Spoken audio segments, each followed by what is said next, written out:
He controls more oil than the Kingdom of Saudi Arabia. He ruled 30 million souls with an iron fist. But early this morning, the leader of the planet's largest oil empire touched down in New York, not for a diplomatic summit, but to face life in prison. Look closely at the man in the gray jumpsuit, hands shackled, vacant eyes under the escort of federal agents in all black. That is Nicolas Maduro, a man who treated an entire nation as his personal asset. How national CEO controlling $1 trillion fortune end up with an inmate number on his chest? Welcome to Billionaire Empire, and today, we witness the collapse of one of the darkest power dynasties of the 21st century. Look at the numbers. 300 billion barrels of oil, more than Saudi Arabia, more than Russia and the US combined. Maduro should have been sitting on enough cash to turn every citizen into a millionaire. But in the world of billionaires, resources are weapons. Under Maduro, oil wasn't used to build the future like MBS is doing with NEOM. It was used to buy loyalty. The national oil giant PDVSA was turned into a private ATM for the military elite, a hostile takeover of the nation's very future. As oil prices crashed, the royal mask fell, revealing the richest country on earth where people are forced to scavenge for food just to survive, while the Bolichicos, the sons of the revolution, flaunt their Swiss watches and Ferraris in Miami. But the oil was just the beginning. To fund his empire, Maduro created a shadow economy fueled by blood gold. Deep in the Amazon, he unleashed a brutal mining operation, stripping the earth of its riches to fill the suitcases of his inner circle. Secret flights to Turkeys, billions of dollars laundered through shell companies from Panama to Hong Kong. While the world watched the inflation reach 1,000,000%, Maduro's elites were buying private islands and luxury yachts, building a paradise on top of a mass grave. This wasn't a government, it was a global mafia disguised as a revolution. History will remember Maduro as a brutal survivor. From a bus driver with no degree and no lineage, he climbed to the top through blind loyalty to Hugo Chavez. But oil and gold were not enough. Maduro needed an underground empire. The US accuses him of turning Venezuela into a narco state, where the cartel of the Suns, high-ranking generals, ship tons of cocaine under the protection of the presidential palace. They turn the nation's airports into drug hubs, its ports into smuggling gates. That's why the US Justice Department put a $50 million bounty on his head, a price for a cartel kingpin, not a head of state.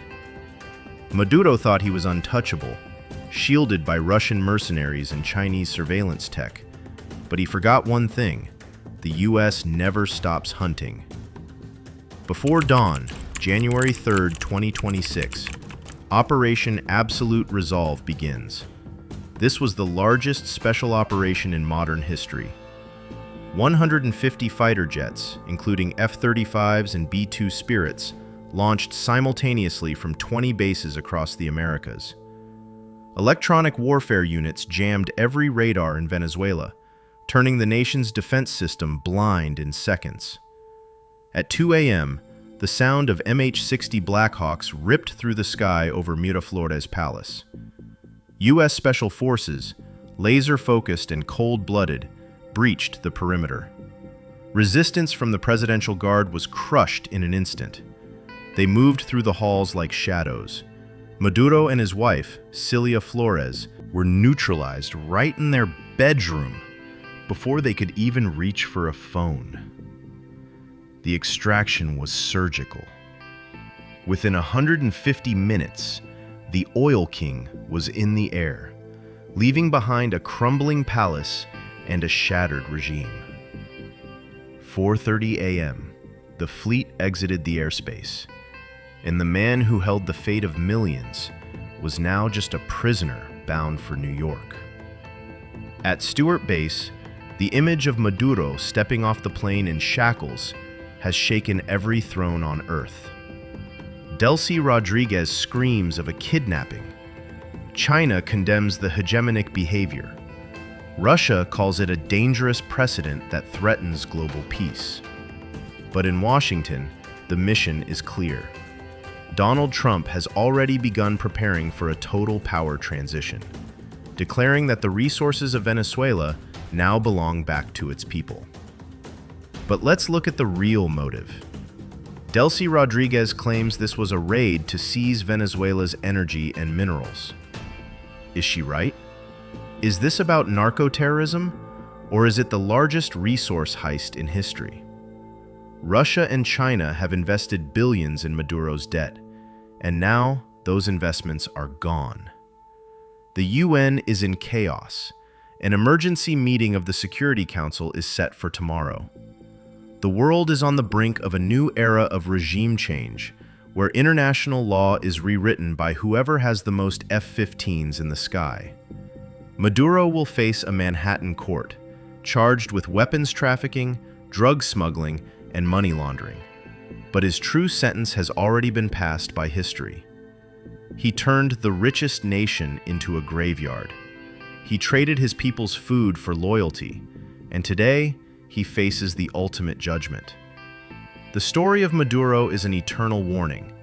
Empires built on greed, corruption, and the suffering of millions always have an expiration date. No matter how much oil you have, no matter how many troops, or even if you're building a trillion-dollar mirror city like MBS, justice always finds its way to your door at 2 a.m.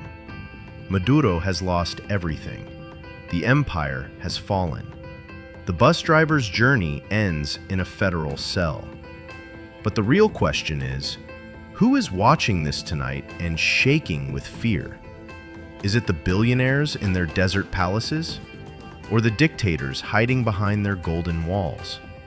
The world is changing. The era of the untouchables is over.